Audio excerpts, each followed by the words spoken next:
সবাইকে শুভেচ্ছা জানাচ্ছি। মাসুম মাহবুব দেখছেন ওপেন দ্য ইউটিউব চ্যানেল এবং মাসুম মাহবুব ফেসবুক পেজ। বেশ কিছু গুরুত্বপূর্ণ খবর রয়েছে বিকেলের লাইভ সেশনে। দর্শক, আজ 25 এপ্রিল বিকেলবেলা আমি এই লাইভটিতে আপনাদের সাথে আসছি বাংলাদেশ সময়। চীন ইরানে থাকা তার নাগরিকদের দ্বিতীয় দফা সতর্ক করেছে এবং বলা হচ্ছে যে সেকেন্ড ইমার্জেন্সি ঘোষণা করে তার জনগণকে দেশ থেকে চলে যেতে বলেছে। তার মানে ধারণা করা হচ্ছে খুব শীঘ্রই ইরানে হামলা হওয়ার আশঙ্কা রয়েছে। পাশাপাশি একের পর এক কার্গো এবং যুদ্ধ বিমান আরবে নামছে। পাশাপাশি 25টির মতো রিফুয়েলিং ট্যাঙ্কার ইসরায়েলের বেন গরিয়ান বিমানবন্দরে নেমেছে। আরও রয়েছে আকাশ প্রতিরক্ষা সিস্টেম এবং যুদ্ধ বিমান। পাশাপাশি ইরানের পররাষ্ট্রমন্ত্রী আব্বাস আরাকচি পাকিস্তানে পৌঁছেছেন। পাকিস্তানের পররাষ্ট্রমন্ত্রীর সাথে গুরুত্বপূর্ণ বৈঠক করেছেন। অন্যদিকে আজ শনিবার আমেরিকা থেকে উড়ে আসছেন ডোনাল্ড ট্রাম্পের প্রতিনিধি জারাড কুশনার এবং অন্যতম আরেকজন স্টিভ উইটকফ। বলা হচ্ছে হয়তো এই সফরে মার্কিন ভাইস প্রেসিডেন্ট জিডি ভেন্সও থাকতে পারেন। একদিকে ইরান আক্রমণে প্রস্তুত, অন্যদিকে ইরানের সাথে আলোচনায় প্রস্তুত আমেরিকা। দুটো পথ খোলা রেখে কি করতে চায় আমেরিকা? ইরান বলছে আমরা শত্রুকে উচিত জবাব দেওয়ার জন্য প্রস্তুত আছি, শত্রু যেটা চাইবে সেটাই হবে। প্রিয় দর্শক, আজকে অনেকগুলো খবর দেব। আমি শিরোনাম হয়তো 2-3টা বলেছি, কিন্তু অনেকগুলো খবর আমাদের হাতে আছে। আশা করি পুরো ভিডিওতে আমাদের সঙ্গে থাকলে সবগুলো খবর পাবেন একসাথে। আসেন আমি একটা একটা করে আপনাদের খবর দেওয়ার চেষ্টা করছি। একটা ভালো খবর আছে যে ইরানের পক্ষ থেকে জানানো হয়েছে যে ইরানের যারা মিত্র রয়েছে হরমুজ প্রণালীতে তাদের কোনো টোল দিতে হবে না, তাদের টোল ফ্রি হয়ে যাবে। এখন পর্যন্ত যে তথ্যটা জেনেছি, যদিও ইরানের পক্ষ থেকে চূড়ান্ত করে দেশগুলোর নাম ঘোষণা করা হয়নি, তবে কূটনৈতিক পর্যায়ে যে নামগুলো এসছে সেখান থেকে আমি আপনাদের জানাবার চেষ্টা করছি। একটি নাম রয়েছে, অর্থাৎ যারা ইরানের বন্ধু হিসেবে বিবেচিত, এর মধ্যে অন্যতম একটি দেশ বাংলাদেশ, রয়েছে পাকিস্তান, রয়েছে ভারত, রয়েছে চীন এবং রাশিয়া। পাশাপাশি ইউরোপ ইরানের উপরে তার নিষেধাজ্ঞা তুলে নিতে পারে এমন প্রস্তাবনা ইউরোপের ভেতর থেকে ইরানে পাঠানো হয়েছে, এমন একটি তথ্য পাওয়া গেছে। হরমুজ প্রণালী বন্ধের পর সবচেয়ে বেশি বেকায়দা ইউরোপ পড়েছে। তো ইউরোপ ইরানকে নেপথ্যে হোক প্রকাশ্যে হোক কিছু বার্তা পাঠাচ্ছে। তার মধ্যে একটি যে ইরান যদি হরমুজ প্রণালী ইউরোপের দেশগুলোর জন্য খুলে দেয়, উন্মুক্ত করে দেয়, তাহলে ইউরোপ ইরানের উপর যে আমেরিকার ঘোষিত নিষেধাজ্ঞা এগুলো তুলে নিতে পারে।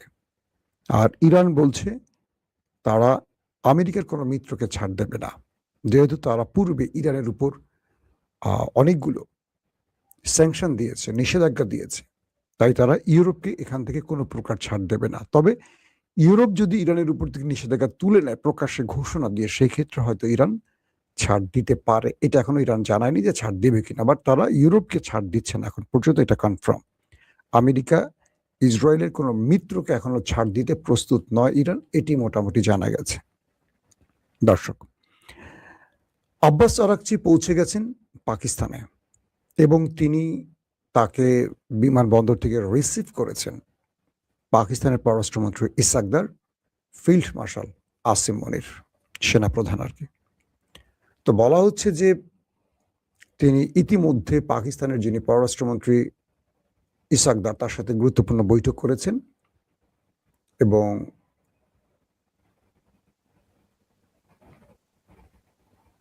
একজন লিখেছেন গুপ্ত রাজাকারদের নিয়ে কথা বললে আপনার ভিডিও দেখা বাদ দিয়ে দেব। জি ভাই, আপনি এখনই আমার ভিডিও থেকে চলে যেতে পারেন নির্দ্বিধায়, আমার একটু আফসোস নাই।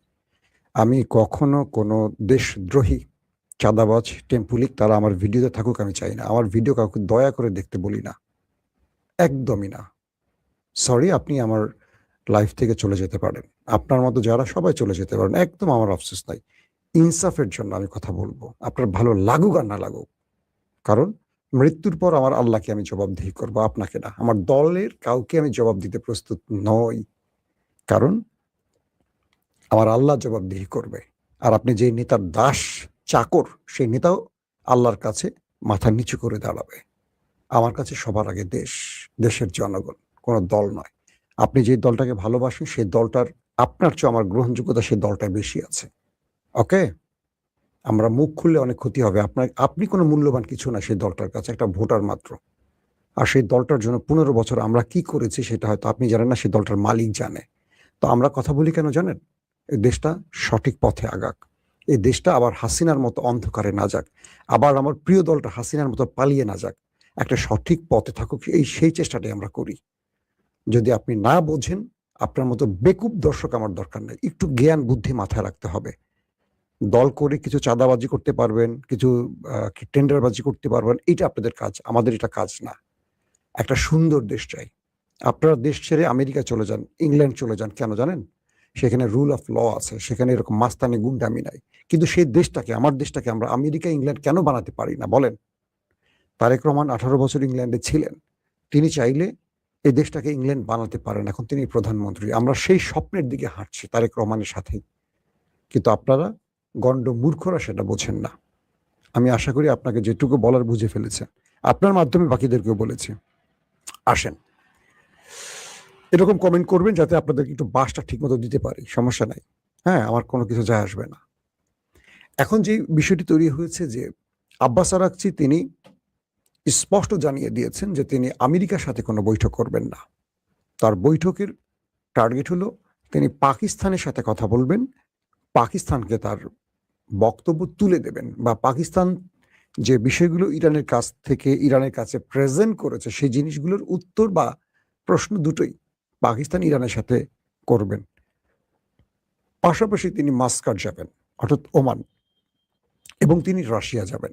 এইটি হলো তার সফর, কি বলে, সফর সূচি আর কি।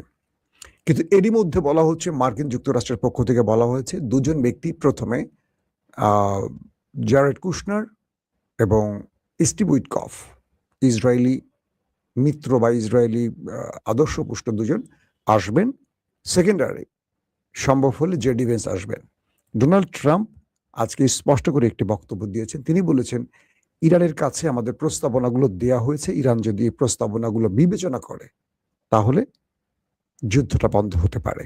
তার মানে ইরানের উপর ডিপেন্ড করছে সবকিছু, সেটা ডোনাল্ড ট্রাম্প স্পষ্ট করে বুঝিয়ে দিয়েছেন। ইরানের হাতে এখন শেষ গতিটা বলা হচ্ছে। তারপরের গুরুত্বপূর্ণ খবরটি কি? আমি আজকে সকালেও বলেছি, কাল রাতেও বলেছি, চীন তার জনগণকে ইরান ছাড়ার নির্দেশনা পাঠিয়েছে এবং কালকের পর আজকে আবার সেকেন্ড ইমার্জেন্সি জানিয়েছে। মানে চীনের জনগণকে, ইরানে যারা আছেন তাদেরকে বলেছেন দ্রুত ইরান ছেড়ে আসতে। আমার যদ্দূর মনে আছে 28 তারিখে যখন ইরানের উপর হামলা হয় দেশ দুটোর পক্ষ থেকে, তখন চীন এইভাবে তার জনগণকে সতর্ক করে ইরান ছাড়তে বলেছিল এবং পরের দিনই আমরা দেখলাম কয়েক ঘন্টার মধ্যে ইরানে হামলা হয়েছে। তো চীনের এই বার্তাটির মাধ্যমে এইটুকু বোঝা যাচ্ছে যে ইরানে হয়তো বড় হামলা হতে যাচ্ছে। পাশাপাশি চীন ইরানকে তার গোয়েন্দা তথ্য পৌঁছে দিয়েছে কখন ইরানে হামলা করতে পারে, কি কি হতে পারে। এই বিষয়ে চীন ইরানকে সকল তথ্য জানিয়েছে। এই বিষয়টিও নিশ্চিত হওয়া গেছে। পাশাপাশি কোনো একটি দেশ যখন হামলা করে কোনো দেশের উপর, তখন সেই দেশটিতে থাকা সকল নাগরিকদের সরিয়ে নেওয়ার জন্য সেই দেশটির মূল জায়গা পররাষ্ট্র দফতরে তথ্যটি জানানো হয়। ধরেন ইসরায়েল আমেরিকা ইরানে হামলা করবে, তো কি করবে ওরা? প্রথমে এই তথ্যগুলো জানিয়ে দেবে প্রত্যেকটা দেশের পররাষ্ট্র দফতরে। সেই পররাষ্ট্র দফতর দ্রুত তার জনগণকে সরিয়ে নেওয়ার জন্য কাজ শুরু করে দেয়। তার মানে এই হামলাটি ইরান জানবে যেমন, তেমনি অন্যান্য দেশও জানবে, যাতে ইরানে থাকা অন্যান্য দেশের জনগণ ক্ষতিগ্রস্ত না হয়। এই জন্য চীনের এই সেকেন্ড ইমার্জেন্সি ঘোষণার কারণে যুদ্ধ পরিস্থিতি বা যুদ্ধের আশঙ্কা আরো বেড়ে গেল। ইতিমধ্যে কয়েকটি সূত্রের বরাতে কিছু ভিডিও এবং সংবাদ আমাদের চোখে পড়ছে। সেটা হলো আরব দেশগুলোতে একের পর এক কয়েক ডজন রিফুয়েলিং ট্যাঙ্কার বিমান, কিছু জেট যুদ্ধ বিমান প্রবেশ করেছে এবং তাদের আনাগোনা বেড়েছে। প্রচুর আরবে মার্কিন ইকুইপমেন্ট ঢুকছে, একটার পর একটা ঢুকছে, এবং বলা হচ্ছে যে ইরানের সাথে যুদ্ধের প্রস্তুতি নিয়ে আমেরিকা এবার আরবের মধ্যে তাদের রসদ বাড়াচ্ছে, বিভিন্ন যুদ্ধ বিমান বাড়াচ্ছে, ড্রোন বাড়াচ্ছে, বিভিন্ন গোলা বারুদ যা যা লাগে, মিসাইল, একটার পর একটা কার্গো বিমান এখন আরবে নামছে। তার মানে এগুলোতে করে আমেরিকা তার সকল রসদ নিয়ে আরবে নামছে ইরানের বিরুদ্ধে লড়াই করতে। এই বিষয়টিও স্পষ্ট হয়ে গেছে। পাশাপাশি ইসরায়েলের যে বিমানবন্দর বেন গরিয়ান, সেই বেন গরিয়ানে 25টি রিফুয়েলিং ট্যাঙ্কার দেখা গেছে। 25টি, ক্যান ইউ ইমাজিন, চিন্তা করতে পারেন? রিফুয়েলিং ট্যাঙ্কারের কাজটা কি জানেন তো? রিফুয়েলিং ট্যাঙ্কারের কাজটা হলো আকাশে যে যুদ্ধ বিমানগুলো লড়াই করতে আসে, যুদ্ধ করতে আসে দূর থেকে, এগুলোকে আর মাটিতে নামতে হয় না, আকাশে এগুলোকে তেল দেয়া হয়। আরেকটা বিমান আকাশে উড়ে থাকে, দুটো বিমান এভাবে উড়ে থাকে, একটা পাইপ সিস্টেমে সেটার পেছন থেকে একটা তেলের পথ থাকে, সেখান থেকে তেল দেয়া হয়, আকাশেই তেল ট্রান্সফার করা হয়। তো রিফুয়েলিং ট্যাঙ্কারের কাজ হলো এগুলো ভর্তি তেল থাকে, এগুলো আকাশে ভাসমান যুদ্ধ বিমানগুলোকে তেল দিয়ে থাকে। তো বলা হচ্ছে 25টি রিফুয়েলিং ট্যাঙ্কার ইতিমধ্যে ইসরায়েলে প্রবেশ করেছে, সঙ্গে আরো বেশ কিছু কার্গো বিমানও প্রবেশ করেছে, অর্থাৎ কার্গো বিমানে করে হয়তোবা সামরিক অস্ত্র এসছে ইসরায়েলে। দর্শক, কয়েকটি সূত্রের দাবি এই যুদ্ধে আমেরিকা জড়াতে নাও পারে, এই যুদ্ধে মূলত আমেরিকা ইসরায়েলকে সহযোগিতা করতে পারে এমন একটি সম্ভাবনা আছে। অর্থাৎ লড়াইটা ইসরায়েল শুরু করবে, আমেরিকা নেপথ্যে সব রকম সহযোগিতা করবে ইসরায়েলকে রক্ষায় বা অস্ত্র দিয়ে, এটাও হতে পারে। কারণ আমেরিকার উপর ব্যাপক চাপ আছে যেন ইরানের সাথে যুদ্ধে না জড়ায়। যদি ইসরায়েল এই যুদ্ধে জড়ায়, ইরান তার বক্তব্যে স্পষ্ট করেছে যদি এই লড়াইতে শুধু ইসরায়েল ইরানে আক্রমণ করে, তারপরও ইরান গালফ কান্ট্রি এবং আমেরিকাকে টার্গেট করবে। আবার বলছি, যদি এই যুদ্ধে আমেরিকা নিজে না জড়ায় বা গালফ কান্ট্রি না জড়ায়, শুধু ইসরায়েল অ্যাটাক করে ওদের সহযোগিতা নিয়ে, তারপরও ইরান ওই গালফ কান্ট্রি মানে আরব দেশগুলোকে এবং আমেরিকাকে টার্গেট করার ঘোষণা দিয়েছে, মানে হিট করার ঘোষণা দিয়েছে। তার মানে আমেরিকার এই যুদ্ধে নিস্তার নাই, তাকে এখান থেকে ভাগতে হবে, যে কোনোভাবে ভাগতে হবে। 2 নম্বর, আমেরিকা ইসরায়েল যদি হিট করে ইরানের ভেতরে, তাহলে গালফ কান্ট্রিকে এবার উড়িয়ে দেবে। ইরান বলছে যে আমি পূর্বে যে কাজটি করেছি গালফ কান্ট্রির মার্কিন স্বার্থ সংশ্লিষ্ট বিষয়গুলোতে হিট করেছি, এবার আরবের কিচ্ছু রাখবো না, আরবের কিছু রাখবো না, কারণ আমেরিকা আরব থেকে যুদ্ধের প্রস্তুতি নিচ্ছে।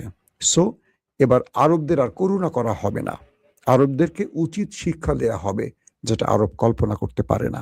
ইরানের এই হুমকির পর আরবের কাপড় টাপড় মোটামুটি ভিজে গেছে, কারণ অনেক আরব দেশ যুদ্ধটা চাচ্ছে না, তারা আমেরিকার উপর ব্যাপক চাপ সৃষ্টি করছে। এখন পর্যন্ত আরবের দেশগুলো আমেরিকাকে চাপ অব্যাহত রেখেছে যে তুমি এই যুদ্ধ বন্ধ করো, তোমার এই যুদ্ধের জন্য আমাদের সাজানো গোছানো আরব ধ্বংস হয়ে যাচ্ছে।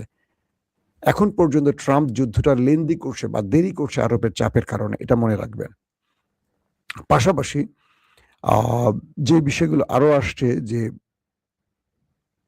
আমেরিকার অবরোধ মোটামুটি ব্যর্থ হয়ে গেছে। আমেরিকা যখন ওমান সাগরে বসে ইরানের বিরুদ্ধে অবরোধ তৈরি করেছে, তাদের নাকের ডগা দিয়ে ইরান একটার পর একটা তেল এবং গ্যাসের ট্যাঙ্কার পরিবহন করছে।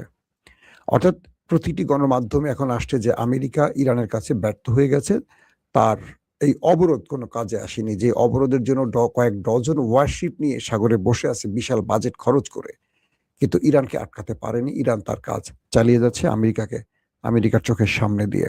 দর্শক, আমেরিকার তৃতীয় যে এয়ারক্রাফট ক্যারিয়ার এটি মধ্যপ্রাচ্যে ঢুকে গেছে। আমি আপনাদেরকে সকালেও বলেছিলাম যে আমেরিকার মোট 8টি এয়ারক্রাফট আছে, 8টি এয়ারক্রাফট ক্যারিয়ার ইতিমধ্যে যুদ্ধের প্রস্তুতি নিয়েছে। 3টি মধ্যপ্রাচ্যে ঢুকেছে, বাকিগুলো নিকট দূরে অপেক্ষায় আছে। যদি আমেরিকা কোনো কারণে ব্যর্থ হয়, সেক্ষেত্রে সেগুলো বাকিগুলো সাপোর্ট দেবে আমেরিকাকে। এর মধ্যে যে তিনটি এগিয়ে আসছে, একটি হলো আব্রাহাম লিঙ্কন, একটি হলো জেরার্ড ফোর্ড, আর একটি হলো জর্জ ডব্লিউ বুশ। তো বলা হচ্ছে যে এই একটি এয়ারক্রাফট ক্যারিয়ারের মধ্যেই প্রায় আপনাদের হিসেব করতে হবে যে 3টি এয়ারক্রাফট ক্যারিয়ার মিলে তাদের প্রায় 15,000 সেলার মেরিনস আছে, রয়েছে প্রায় 200-র উপর যুদ্ধ বিমান, ড্রোন, আদার্স প্রতিরক্ষা ব্যবস্থা।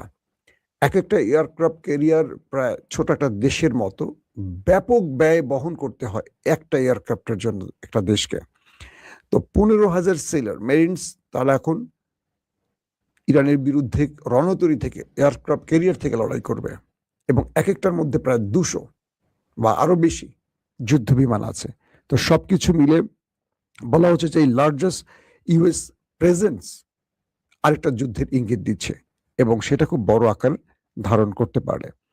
এবং ইরান বলছে যে আমরা আমেরিকা ইসরায়েলের মোমেন্ট দেখেই আমাদের সিদ্ধান্ত ঠিক করব, আমরা সব ক্ষেত্রে প্রস্তুত আছি, যদি আমাদের উপর হামলা হয় আমরা সেকেন্ড ওয়েট করব না, হামলার সঙ্গেই জবাব দেব, এবং তাদের হামলার ধরনের উপর ডিপেন্ড করবে আমাদের হামলার ধরন। অর্থাৎ তারা যেই জায়গাগুলোতে টার্গেট করবে সেম টার্গেটগুলোতে আমরাও করব, এবং তাদেরকে আমরা সেই শিক্ষাটা দেব তারা যেন আর তৃতীয়বার ভুল না করে। তারা যদি দ্বিতীয় ভুলে আসে এরপর তাদের জন্য তৃতীয় ভুলের সুযোগ আমরা আর দেব না। এবং আমেরিকার ইন্টেলিজেন্স, আমেরিকার যে গোয়েন্দা তথ্যের আদান প্রদানকারী সংস্থা ইন্টেলিজেন্স, তারা কংগ্রেসকে যে তথ্যটি দিয়েছে, তারা বলছে যে ডোনাল্ড ট্রাম্পকে আমরা বুঝিয়ে ব্যর্থ হচ্ছে, ইরান কোনো মামুলি দেশ নয়। ট্রাম্প যে বারবারই বলছে ইরানের শক্তি নাই, ইরানকে দুর্বল করে ফেলেছে, ইরানের নেভিকে শেষ করে ফেলেছে, আইআরজিসিকে শেষ করে ফেলেছে, এয়ারফোর্সকে শেষ করে ফেলেছে, এই তথ্য সঠিক নয়। ইরান ভেতরে ভেতরে আরো শক্তি সঞ্চয় করেছে, এবং ইরানকে যতটা দুর্বল ভাবে মার্কিন প্রেসিডেন্ট ডোনাল্ড ট্রাম্প প্রেজেন্ট করছেন, এটা সঠিক নয়। অর্থাৎ আমেরিকার ইন্টেলিজেন্স কংগ্রেসকে ইরানের বর্তমান অবস্থা বর্ণনা করেছে যে ইরান কতটা শক্তি সঞ্চয় করেছে, বা ইরান কতটা ভয়ঙ্করভাবে আমেরিকাকে ইসরায়েলকে পাল্টা জবাব দিতে পারে। এই কংগ্রেস যদি এখন ইরানকে চাপ দিয়ে এই যুদ্ধ থেকে সরাতে পারে। দর্শক, আজকের মতো লাইভটি শেষ করতে চাই। আশা করি যে তথ্যগুলো আপনাদের দেওয়ার দরকার ছিল আমি গুছিয়ে যতটুকু পেরেছি দিয়েছি। আজ রাতে প্রয়োজনে আরো একাধিকবার, শুধু একবার না, প্রয়োজনের সুযোগ বা আরো গুরুত্বপূর্ণ খবর থাকলে আরো কয়েকবার আমি লাইভে আসার চেষ্টা করব। আমাদের চ্যানেলটি যাদের ভালো লাগে অবশ্যই, আবার বলছি, আমরা এই চ্যানেলের মাধ্যমে শুধু আন্তর্জাতিক না, প্রয়োজনে বাংলাদেশের খবর দেই, বিভিন্ন ধরনের খবর দিয়ে থাকি। তো আপনারা আমাদের চ্যানেলটি সাবস্ক্রাইব করে রাখতে পারেন যাদের ভালো লাগে। যারা ফেসবুকে দেখছেন, ওপেন মাসুম মাহবুব যেটা ফেসবুক, তারা লাইক এবং ফলো করে আমাদের সঙ্গেই থাকতে পারে। আজকের মতো বিদায় নিচ্ছি, প্রত্যেকে ভালো থাকবেন। আল্লাহ হাফেজ।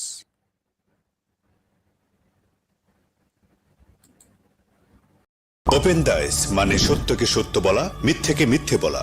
আমরা শোনা কথা নয়, চোখে যা দেখি তাই বলি।